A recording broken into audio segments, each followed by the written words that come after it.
Hello my dear students. आज का आपका टॉपिक है ऊर्जा चयापचय। तो आइए जानते हैं इसके बारे में। आहार का ऊर्जा मूल यानी एनर्जी वैल्यू ऑफ फूड क्या होता है। मानव शरीर की तुलना हमेशा एक मशीन से ही की जाती है जिसके पुर्जे शरीर के अलग अलग अंग होते हैं। अगर ये पुर्जे अपना कार्य ढंग से नहीं करते हैं तो ये पुर्जों शरीर के जितने भी पुर्जे होते हैं, अंग यानी पुर्जे, अपना कार्य अच्छे से करें, इसके लिए ऊर्जा की ज़रूरत होती है। यही ऊर्जा उन्हें शक्ति देती है। और ऊर्जा कैसे मिलती है? भोजन में उपस्थित पोषक तत्वों की सहायता से हमें ऊर्जा मिलती है। यही पौष्टिक तत्व कोशिकाओं में ज्वलन क्रिया यानी ऑक्सीकरण के फलस्वरूप ऊर्जा बनती है, जो शरीर को ऊष्मा तथा शक्ति देती है। यह ऊर्जा कार्बोहाइड्रेट, वसा तथा प्रोटीन द्वारा दी जाती है। ऊर्जा की आवश्यकता हमें 24 घंटे रहती है। जाग रहे हों, सो रहे हों, जिस समय हम जागे रहते हैं तब हमारा शरीर कोई ना कोई शारीरिक मानसिक क्रिया अवश्य करता है, जिसके लिए हमें ऊर्जा की आवश्यकता होती है। और जिस समय हम सो रहे होते हैं या शारीरिक रूप से आराम कर रहे होते हैं, उस समय हमारे शरीर में होने वाली अनैच्छिक क्रियाएं वो क्रियाएं हैं जिन पर हमारा कोई कंट्रोल नहीं होता, जिस पर हमारा कोई बस नहीं होता, वो लगातार चलती रहती हैं, जो शरीर के अंदर की क्रियाएं होती हैं, जैसे हृदय गति, इस और शरीर के तापक्रम को नियंत्रित करना। ये सारी ऊर्जा होती है अनैच्छिक क्रियाओं के लिए। और अनैच्छिक क्रिया जैसे कि ऊतक निर्माण प्रक्रिया में सहायक होती है, ये भी अनैच्छिक क्रिया ही होती है। यदि हम व्यवहारिक भौतिक शास्त्र से को जानते हैं या उससे परिचित हैं तो हमें पता होता है कि ऊर्जा बहुत तरीके की होती है, जैसे विद्युत ऊर्जा, चुंबकीय ऊर्जा, ऊर्जा का ध्वनि के रूप में सूर्य किरणों के द्वारा उत्पन्न सौर ऊर्जा होती है। ऊर्जा का एक दूसरे में रूप में परिवर्तन भी होता है। हमारे शरीर में जो ऊर्जा उत्पन्न होती है वह हमारे द्वारा खाए जाने वाले भोजन और हमारे शरीर में एंजाइम के बीच होने वाली रासायनिक क्रियाओं के कारण उत्पन्न होती है। यही ऊर्जा हमारी अनैच्छिक क्रिया हेतु शक्ति देती है। वातावरण के तापमान में कोई परिवर्तन अगर आता है, कोई चेंज आता है, तो हमारे शरीर के तापमान को नियमित रखती है ये ऊर्जा। शरीर निर्माण तथा शरीर में होने वाली रासायनिक क्रियाओं में भी सहायता करती है। सबसे पहले 18वीं शताब्दी में फ्रांस के वैज्ञानिक लवॉसियर ने, जिन्हें पोषण विज्ञान का जन्मदाता भी कहा गया है, ये खोज की थी कि भोजन के पाचन के बाद होने वाली ऑक्सीकरण यानी ज्वलन क्रिया हेतु ऑक्सीजन की आवश्यकता होती है। इसके बाद उन्होंने लेप्लेस नामक वैज्ञानिक के साथ इस पर और अधिक काम किया और यह परिणाम निकला कि मनुष्य द्वारा जिस ऑक्सीजन का प्रयोग होता है उसे नाप सकते हैं और मनुष्य के शरीर से कार्बन डाइऑक्साइड ही निकलती है। शरीर में उत्पन्न ऊर्जा तथा बाहर निकली हुई कार्बन डाइऑक्साइड का आपस में संबंध होता है। अधिक शारीरिक श्रम करने पर यानी अधिक मेहनत करने पर अधिक ऑक्सीजन की ज़रूरत होती है। इसी दशा में दो वैज्ञानिक और थे, पेटिनकोफर तथा वायट ने भी काम किया और 1866 में इन्होंने एक यंत्र का आविष्कार किया जिसे इन्होंने नाम दिया कैलोरीमीटर। इस यंत्र के द्वारा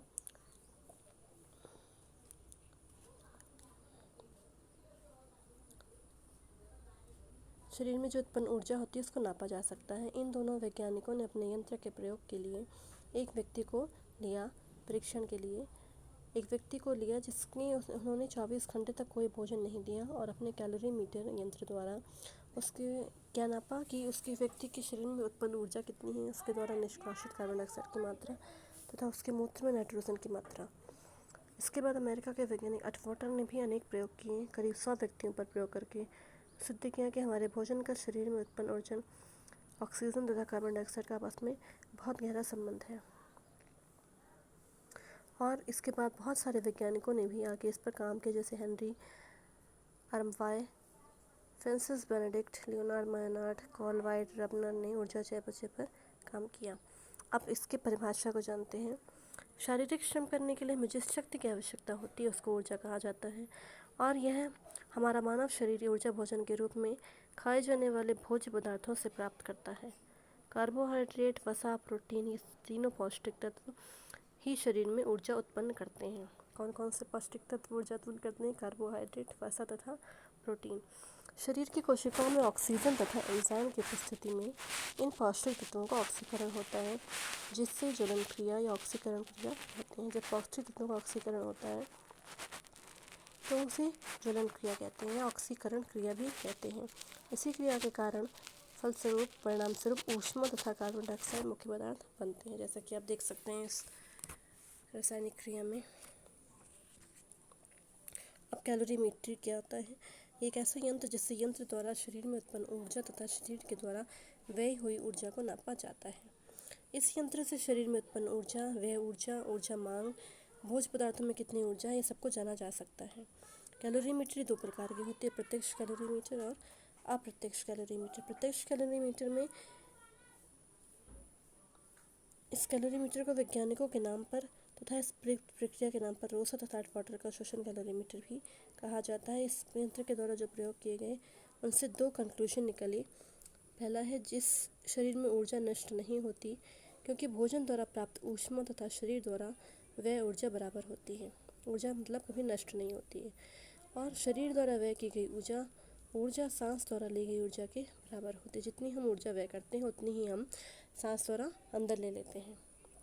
इस यंत्र का प्रयोग करने के लिए जिस व्यक्ति का प्रयोग किया जाता है उसे एक विशेष प्रकार के कमरे में रखा जाता है। उसमें विशेष व्यवस्था की जाती है। कमरा ऊष्मा का कुचालक होना चाहिए। उपाचित नलिकाओं में पानी होता है। प्रयोग प्रारंभ करने से पहले नलिकाओं के पानी का तापक्रम लिया जाता है और थोड़े थोड़े गैप के बाद पुनः से दोबारा तापक्रम यानी टेम्परेचर उसका नापा जाता है। पानी की मात्रा नापी जाती है। व्यक्ति द्वारा विशेष क्रियाएं की जाती हैं। गणना हेतु पानी की मात्रा, पानी का पहला तापमान, बढ़े तापक्रम से शरीर में उत्पन्न ऊष्मा की गणना करना और एक निश्चित समय के बाद शरीर में कितनी ऊर्जा खर्च हुई और पानी द्वारा ली गई ऊर्जा को जोड़कर इसकी गणना की जाती है। अब अप्रत्यक्ष कैलोरीमीटर से इसके लिए भी शोषण उपकरण का ही प्रयोग होता है। निश्चित समय या 5 से 10 मिनट तक शारीरिक क्रिया करवाई जाती है और उस क्रिया के दौरान जो सांस बाहर छोड़ी जाती है उसे एक रबर के गेंद में भरा जाता है। अब यह नापा जाता है कि बाहर निकली गैस का आयतन कितना है और इस गैस में ऑक्सीजन तथा कार्बन डाइऑक्साइड का अनुपात निकाला जाता है। एक उपयोग ऑक्सीजन की मात्रा निकाली जाती है और 1 लीटर ऑक्सीजन का प्रयोग कितनी ऊष्मा का निर्माण करता है? 4.85 किलो कैलोरी। इसी आधार पर शरीर द्वारा उत्पादित ऊष्मा ज्ञात की जाती है।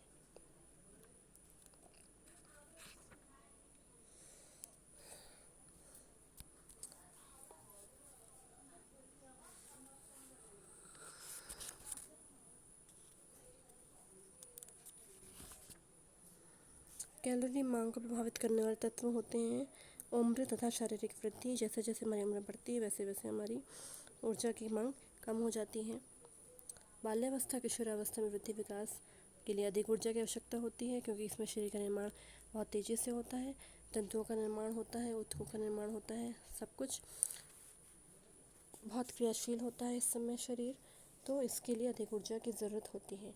प्रौढ़ावस्था तक शारीरिक विकास पूर्ण हो जाता है और इसलिए शरीर को जितनी ऊर्जा चाहिए होती है वो उसको शरीर निर्माण के लिए नहीं, केवल शारीरिक क्रियाओं के लिए ही चाहिए होती है।